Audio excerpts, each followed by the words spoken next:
The entire architecture,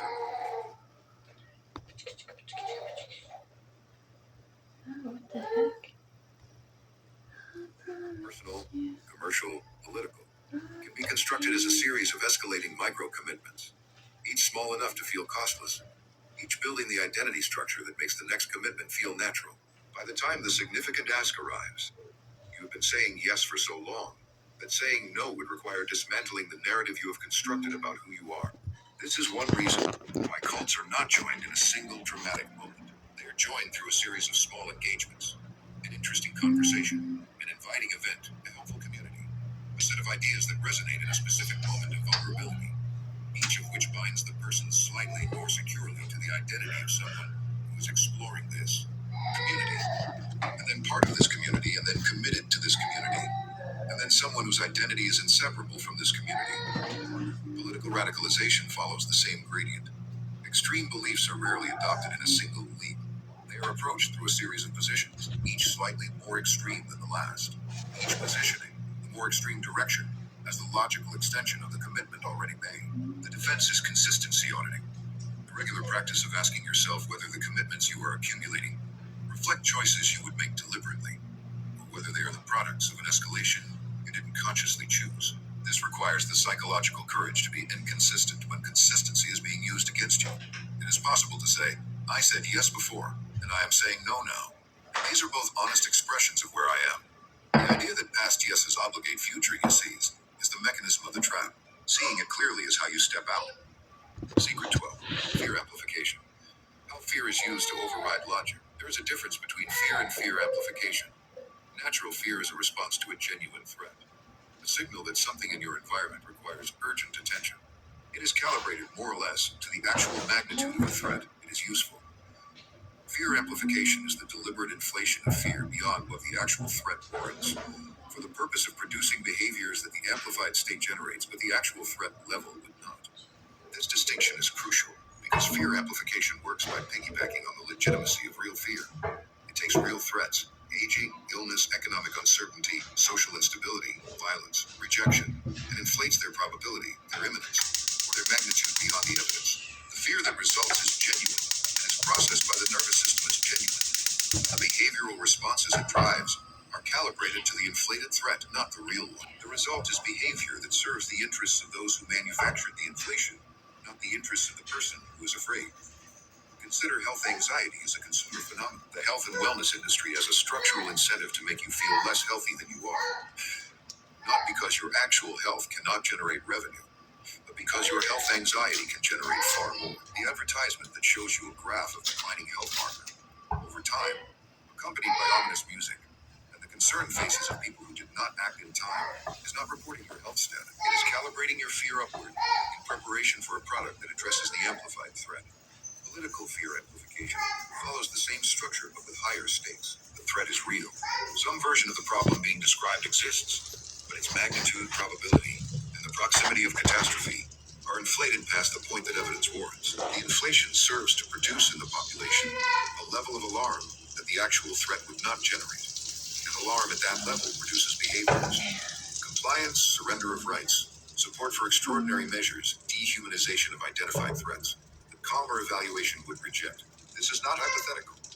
It is the most common mechanism of democratic backsliding in the historical record. Populations whose fear is sustained at high intensity for long enough become susceptible to authoritarian solutions that they would have recognized as authoritarian in a less frightened state.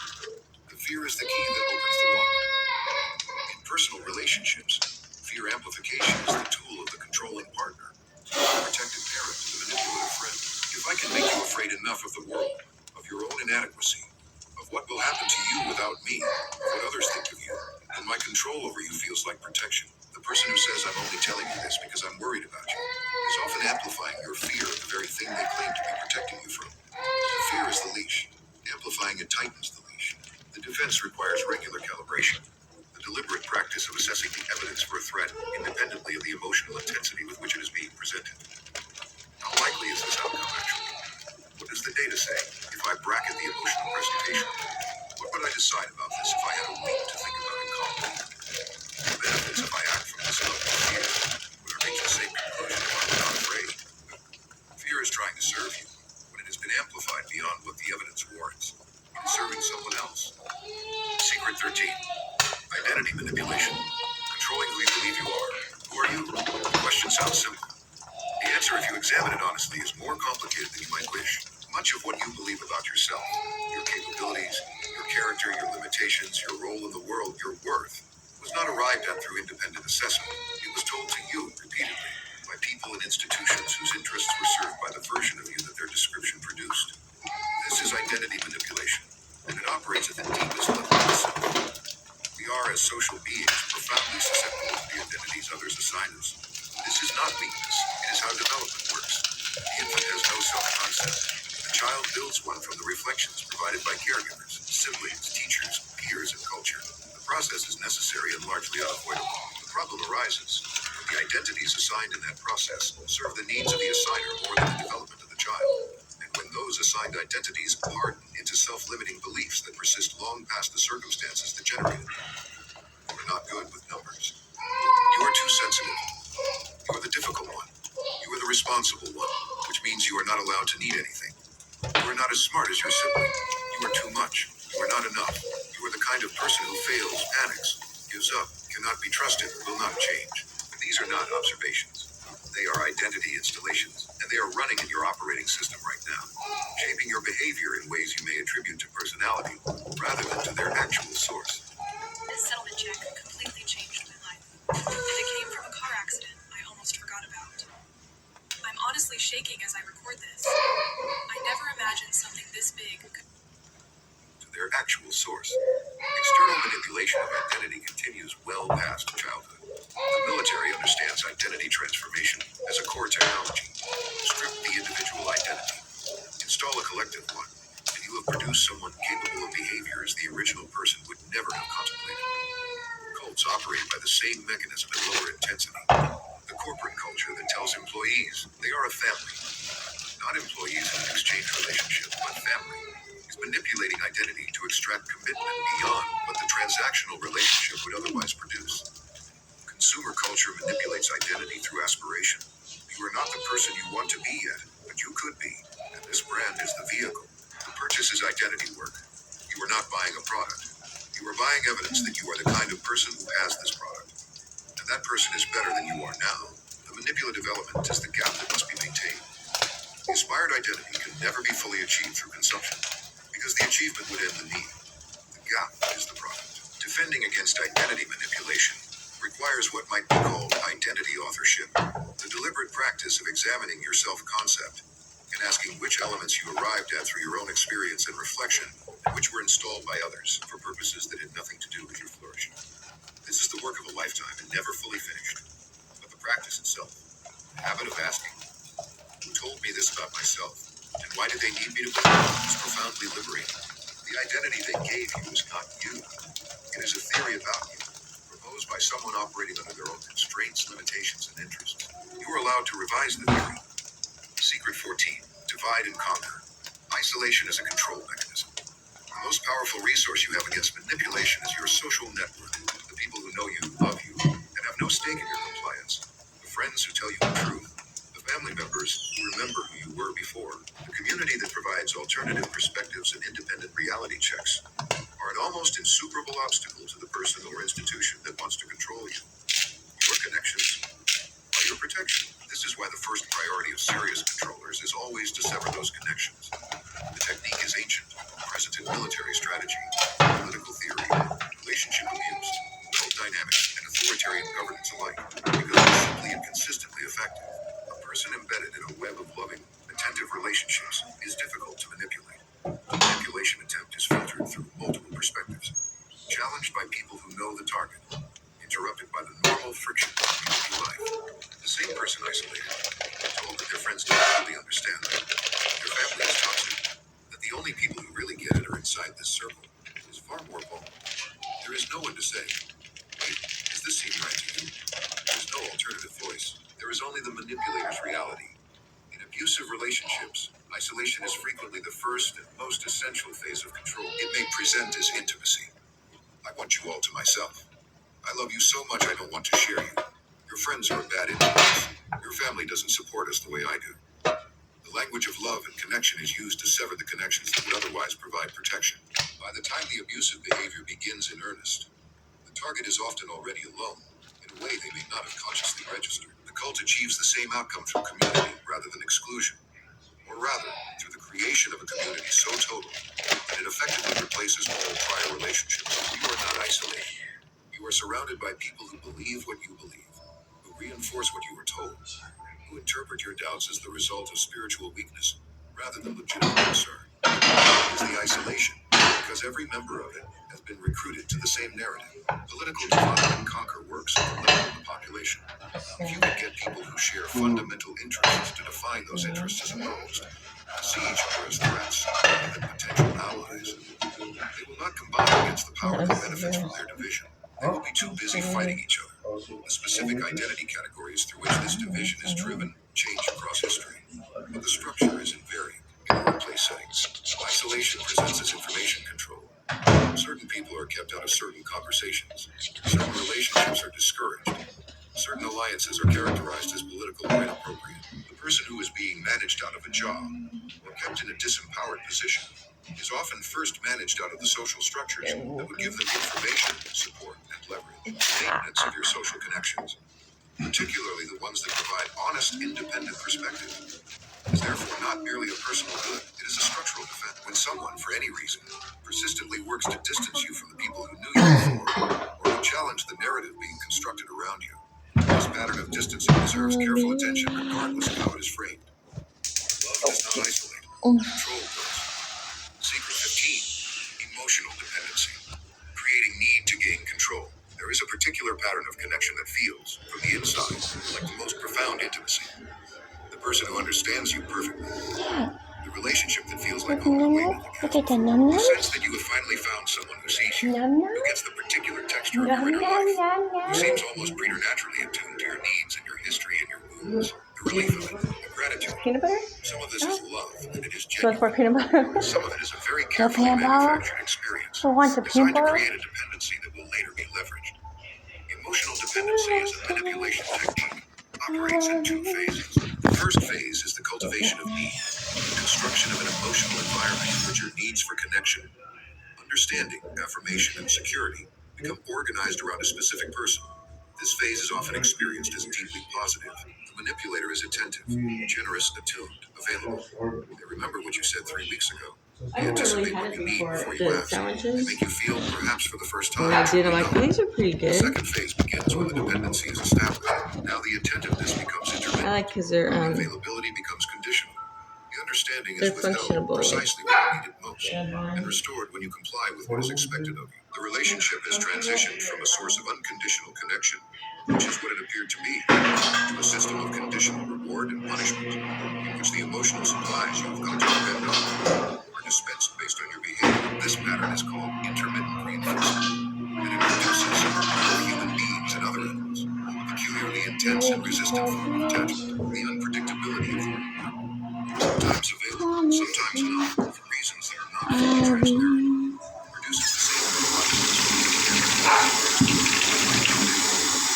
that maintains a state of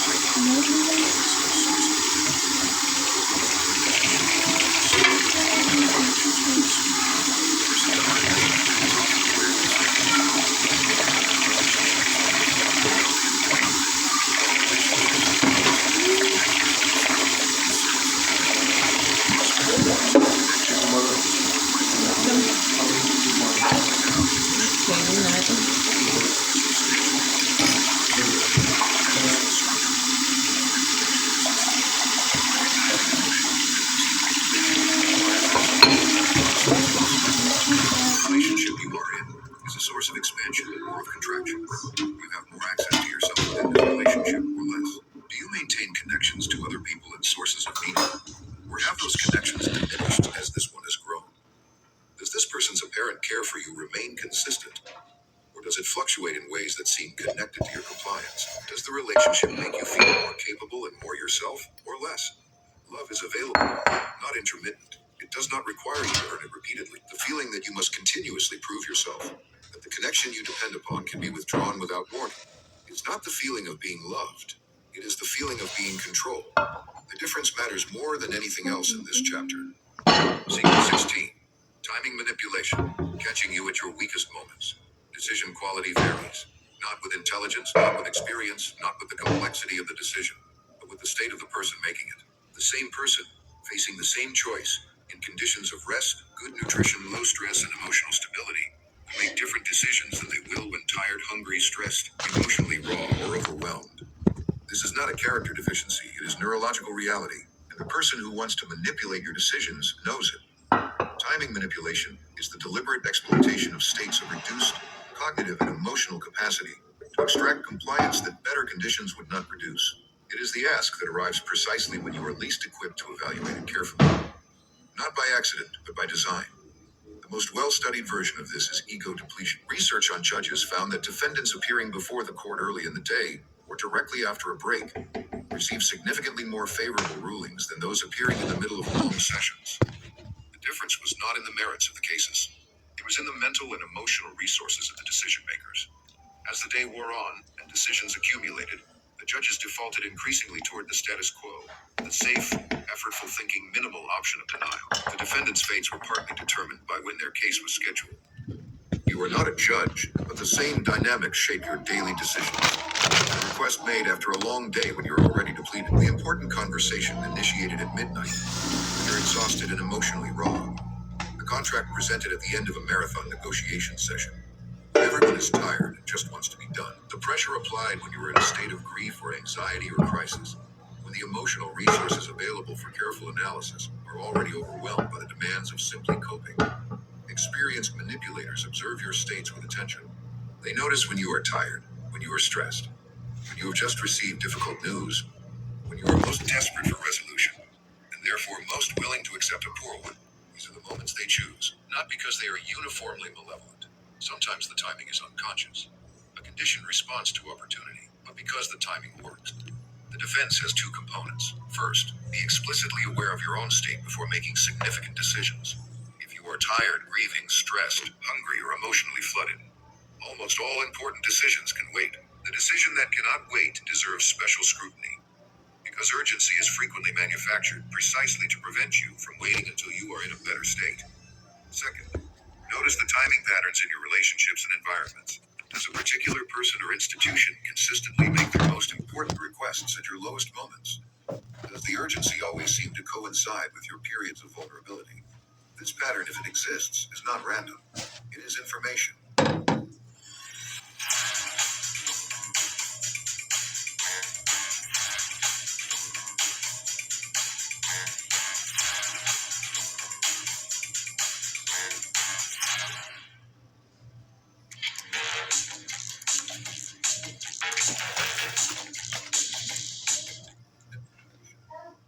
Secret 17.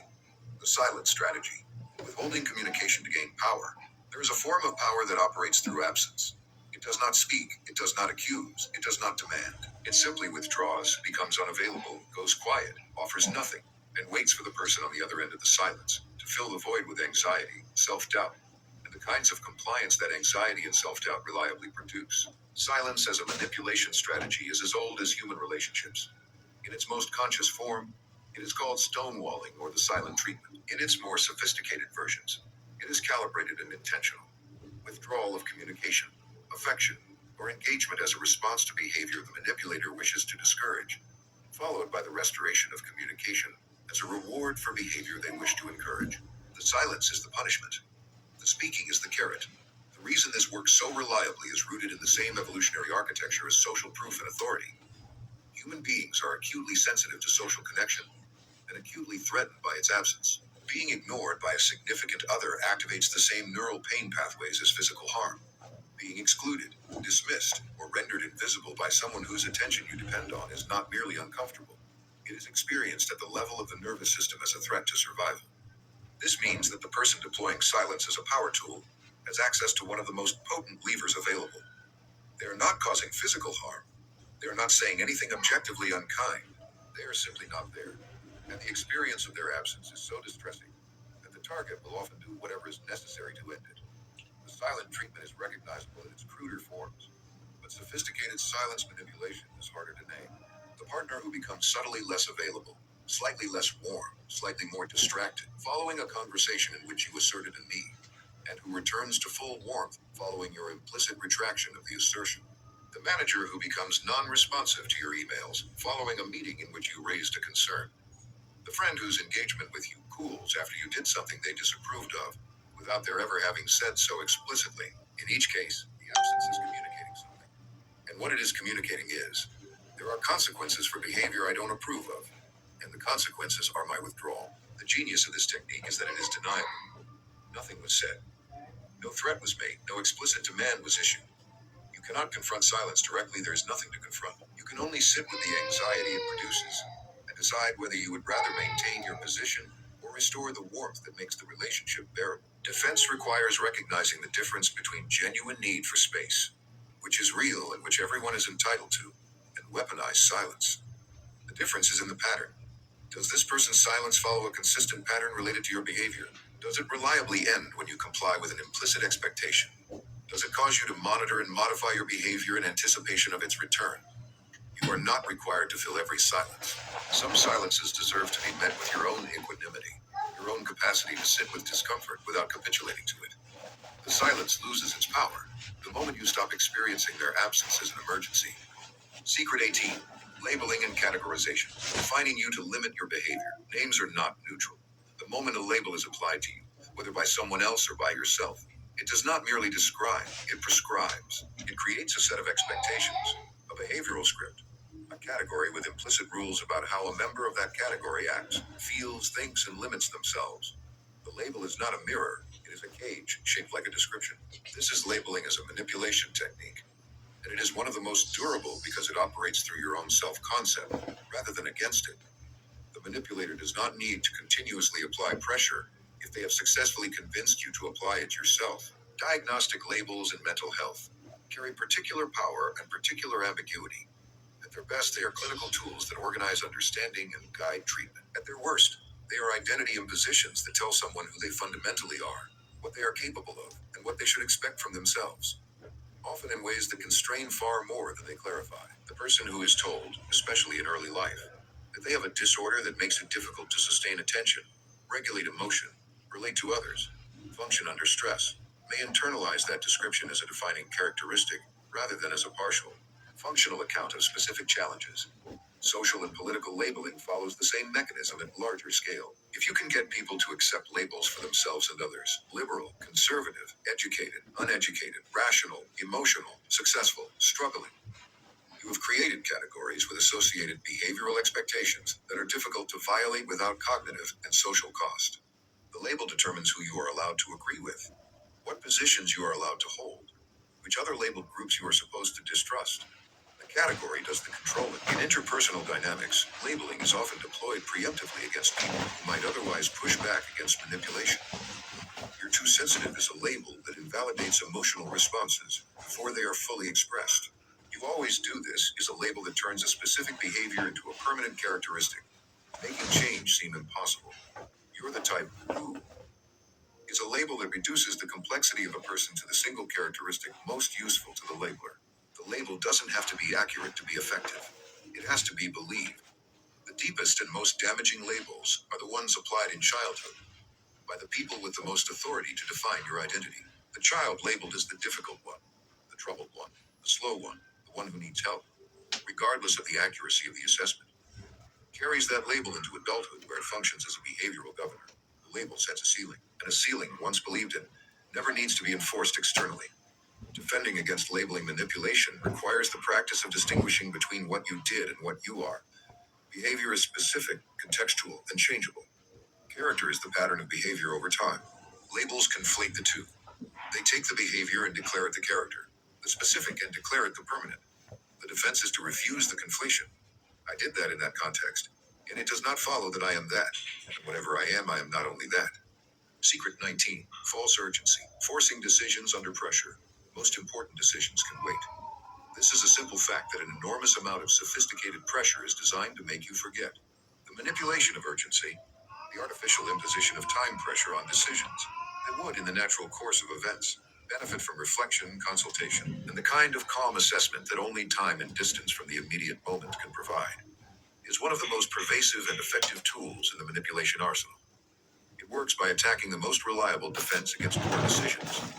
Pause. Manufactured urgency and scarcity, examined in an earlier chapter, are close relatives. Both use the specter of imminent loss to compress decision making. The difference is emphasis. Scarcity says this thing is almost gone, while false urgency says you are almost out of time. Both have the same functional goal: to force the decision before the conditions required for good judgment can be established. The most extreme version of this appears in high-pressure sales environments. The salesperson who creates the sense that you must decide tonight. Before you can sleep on it, consult your partner, do independent research, or access any state other than the one they've deliberately induced, is not trying to serve your interests. They are trying to prevent you from accessing the resources that would allow you to recognize their offer as less favorable than it appears. But false urgency is deployed in contexts far more intimate than car dealerships. The relationship partner who says we need to decide this right now, tonight, is often preventing the reflection that would produce a different decision. The manager who needs an answer in the next hour has frequently decided that the answer they want is more likely to emerge in the next hour than in a week. The family member who presents a difficult request in a moment of emotional intensity, when the emotional state of the moment makes refusal feel cruel, has time there ask with some awareness, however unconscious of what conditions produce, yes. There is a useful diagnostic for false urgency. Ask what happens if the deadline is missed. In many cases, the actual answer is not much. The sale continues next week under the same terms. The decision can be revisited, the relationship does not end, the opportunity does not disappear. In these cases, the urgency is revealed as a performance, a frame applied to the situation to compress your decision making, rather than to accurately represent its stakes. In cases where the urgency is real, where there are genuine consequences to delay, the deadline is usually verifiable, independently confirmable, and does not require you to take anyone's word for it. Real deadlines exist in the world as objective facts. Manufactured deadlines exist in the conversation as assertions. Make it a policy. Significant decisions made under extreme time pressure deserve a second look, preferably after the pressure is dissipated. If the decision still looks right without the urgency, it probably was right. If it looks different, or if the urgency turns out to have been manufactured, you have learned something important about both the decision and the person who presented it. Secret 20. Normalization of control. Making manipulation feel normal. We have arrived at the 20th and final secret, and it is in some ways the most important, because it is the one that makes all the others invisible. Normalization is the process by which behaviors, relationships, and social structures that are fundamentally controlling become, through repetition and cultural saturation, simply the way things are. They stop appearing as choices that were made, structures that were built, arrangements that could be otherwise. They appear as reality, and reality by definition cannot be manipulated. It can only be adapted to. This is the manipulation of the last resort. The manipulator who can normalize their control doesn't need to continue deploying specific techniques. The target has been recruited to the maintenance of their own constraint. They are no longer being pushed. They have internalized the direction of the push as their own. Consider the range of things that were, within living memory or historical record, successfully normalized. The idea that women were not suited for public life, that certain groups of people were inherently less capable of self-governance, that children were the property of parents, rather than developing persons with rights, that workers had no legitimate claim on the conditions of their labor, that deference to authority in all its forms was a virtue rather than a vulnerability. These were not fringe positions. They were mainstream, legally encoded, culturally reinforced certainties. The people who held them were not, by the standards of their own time, unusual. They were the normalization of control in personal relationships is the mechanism that keeps people in situations they would otherwise recognize as untenable. The partner whose controlling behavior is so consistent that it has become the background of life, rather than an event within it. The family dynamic in which one person's emotional needs are structurally prioritized over everyone else's. And this prioritization is so long-standing that it is invisible as a choice. The workplace culture, in which exploitation of employees is so embedded in the organization's identity that it presents itself as commitment, passion, or simply the way things work in this industry. Normalization works by comparison. Compared to what? If you have never experienced a relationship without these dynamics, how do you know that these dynamics are not simply what relationships are? If your entire social environment treats a controlling arrangement as normal, what internal resource allows you to name it as something other than normal? The isolated person, isolated by design, as we discussed in the chapter on divide and conquer, has no comparative reference point. They cannot see what they've never seen. The practice of denormalization is therefore one of the most politically and personally radical things available to a human being. It is the act of restoring something's status as a choice, rather than accepting it as a fact. This requires, above all, the willingness to ask the question that normalization prevents. The answer to those questions is not always revolutionary. Sometimes you examine the normalized arrangement carefully and conclude that it is actually acceptable or even good.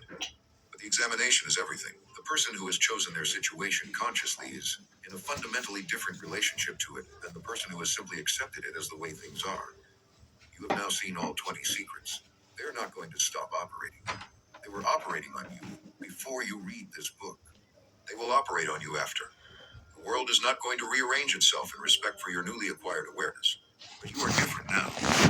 And that difference, extended into practice, changes everything. Millers just discovered the sweet sound of earning and saving money on Vinted. They saved extra cash with free shipping on their daughter's toy.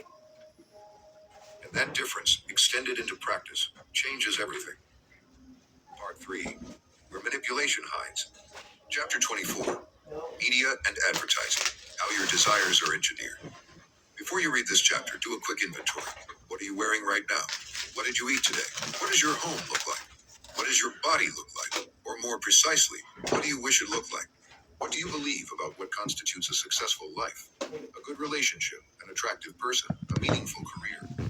Now ask, where did those preferences come from? The honest answer, for most people in media-saturated societies, is that they came from a combination of genuine experience and an extraordinarily elaborate, enormously funded, decades-long project to engineer them. The distinction between the two is almost impossible to untangle at the individual level, which is precisely the point. Advertising is the most visible arm of desire engineering, and it has been remarkably candid in the trade literature, if not in its public communications, about what it is actually doing. The goal of advertising is not, in general, to inform you about a product and trust you to evaluate it rationally. The goal is to create an emotional association between the product and a feeling you already want: belonging, attractiveness, competence, freedom, security, love.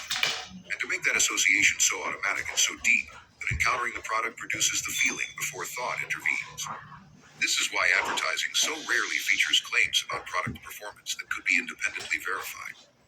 The advertisement that shows you a beautiful person in a beautiful landscape drinking a specific beverage is not making a verifiable claim. It is performing an emotional association. Beauty is available to those who drink this. The landscape is yours. The feeling in your chest, expansive, free, desirable, is what this costs.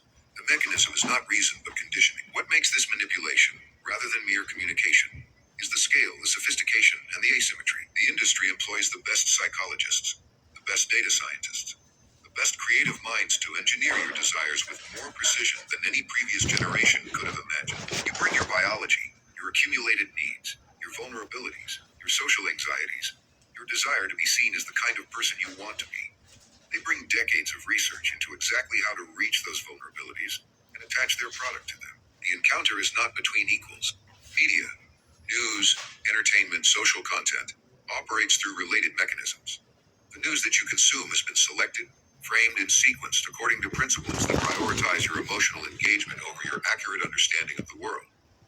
This is not a conspiracy. It is an incentive structure. Engagement keeps you watching, clicking, returning.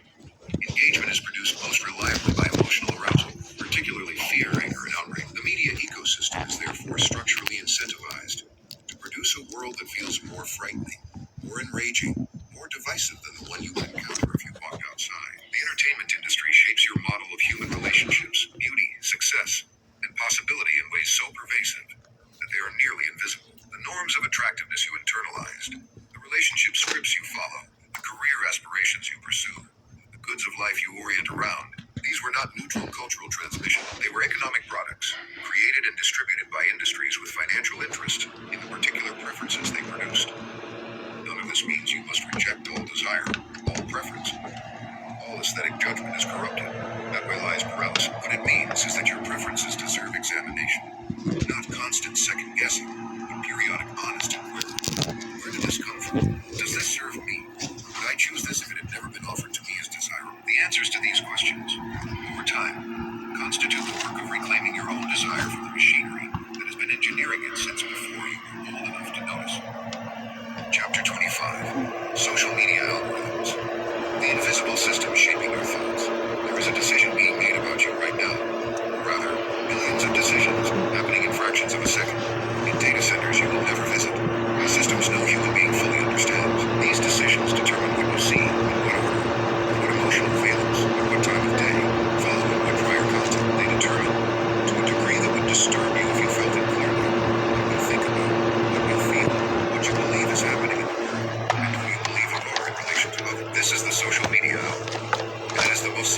sophisticated manipulation apparatus ever constructed. The term algorithm suggests mathematical neutrality. Procedure, a calculation, a process without preference or agenda. Framing is one of the most important pieces of misdirection in the technology industry's public communications. Algorithms are not neutral. They encode the objectives of their creators. Jesus. The objectives of social media platforms are not your well-being or accurate understanding of the world, or meaningful connection with others, or your psychological health. The objective is engagement, maximization of the time you spend on the platform, and the frequency with which you return. Engagement, as we have discussed, is produced most reliably by emotional arousal, not just any arousal, specifically the arousing emotions: outrage, fear, envy, moral indignation, anxiety, and the particular pleasure gain of social comparison. Content that produces these states generates more clicks, more reactions, more comments, more shares than content that produces calm, contentment, or considered reflection. The algorithm learns this about your specific psychology through constant experimentation, millions of micro experiments and billions of users. It optimizes your feed accordingly. This means that your information environment is not a reflection of the world. It is a reflection of what keeps you engaged, which is a reflection of your emotional vulnerabilities amplified. The algorithm has discovered your particular flavor of arousal and is serving it to you continuously in increasing concentrations, because increasing concentrations produce increasing engagement. Not like the rest. That's your power. Not years of spending years at school. Or fast tracking at UEI. You're building skills with a hands-on education. I wait years to start a career. God, come on. In the life you had today.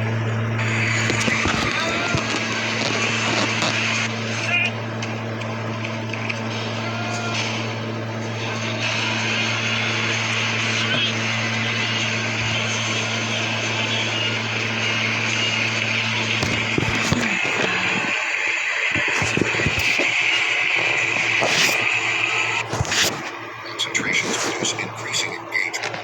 This is the mechanism of political radicalization through social media. It does not require a conspiracy. It requires only that the optimization target is engagement, that extreme content generates more engagement than moderate content, and that the algorithm is very good at its job. The social comparison dimension of social media deserves particular attention. Human beings have always compared themselves to others. This is a normal and, in some forms, adaptive cognitive process. But we evolved to make social comparisons within a reference group of perhaps a few hundred people, most of whom we encountered regularly and knew in 3 dimensions. Social media exposes you to a curated highlight reel of millions of people's best moments, most impressive achievements, most attractive presentations, and most enviable experiences. The comparison set is fast, the content is selected for impressiveness, and the mechanism operates continuously. The result is a comparison environment unprecedented in human history, one that systematically inflates the perceived success, attractiveness, happiness, and social connectedness of others relative to what you experience in your own life. This produces a chronic low-grade inadequacy, a sense that the life you are actually living is somehow below what a person like you should have, which in turn produces the anxiety and aspiration that make you susceptible to exactly the products and identities that the platform's advertising partners are trying to sell you. Taking back your attention from these systems is one of the most politically and psychologically radical acts available to an individual in the current period. It does not require rejecting all technology, but it does require recognizing that the technology is not serving you, it is using you, and deciding consciously what relationship you want to have with systems designed to extract your attention for others' profit. Chapter 26. Workplace Dynamics. Power, Politics, and Silent Control. You probably spend more waking hours at work than in any other environment, and the workplace is one of the most sophisticated manipulation environments you will ever inhabit, because it combines in a single system almost every technique we have examined: authority influence, identity manipulation, micro-commitments, information overload, false urgency, labeling, the normalization of control, the particular power of economic coercion, which makes all the others more effective, because you cannot simply leave. The workplace is not usually experienced as a manipulation environment. It is experienced as a professional environment, a collaborative environment, sometimes a community environment, and it can be all of these things authentically. But it is also structurally a power relationship in which your economic survival depends on the approval of people above you in a hierarchy, and both you and those people are operating within that constraint simultaneously. Performance management systems are particularly rich with manipulation technique. The annual review process in most organizations is designed as much to manage employee expectations and extract commitment as to accurately assess and develop talent. The framing of your performance in terms of growth opportunities rather than deficiencies is framing technique. The goal-setting process that makes you co-author your own stretch targets is micro-commitment technique. The culture of feedback that discourages you from perceiving criticism as anything other than a gift is identity manipulation. None of this is necessarily malicious. All of it is technique. Organizational culture, the set of beliefs, norms, and behavioral expectations that define life within an institution. Perhaps the most sophisticated normalization mechanism in modern workplaces. When the culture says that working weekends is passionate, that asking for boundaries is uncommitted, that emotional responses to unfair treatment are unprofessional, that loyalty to the organization should supersede personal needs. These are manipulation frames embedded so deeply in the daily texture of work that they stop appearing as choices. The language of organizational culture is particularly important to examine. The corporation that calls itself a family is deploying a relationship frame that has specific behavioral implications. Families don't negotiate terms. Families don't leave when conditions deteriorate. Families put the group ahead of individual needs. The company that speaks of its mission as a calling is deploying a religious frame that elevates the organization's goals above the workers' personal interests. These frames are chosen deliberately because they produce higher tolerance for poor treatment than more accurate transactional frames would allow. None of this means that workplaces are simply predatory systems to be resisted. Organizations can be genuinely good places, with genuine care for the people within them. The question is always the same: whose interests are being served by the frame being offered? When an organization tells you that personal sacrifice in service of its goals is a virtue, does that frame serve you? Or does it serve the organization's interest in extracting more from you at lower cost? Being conscious in a workplace does not require being hostile or uncooperative. It requires knowing what you are there for, what you are willing to give, and under what conditions, and refusing to let the emotional management techniques of organizational culture override your own clear accounting of your interests. You can be a genuinely good colleague, a genuinely committed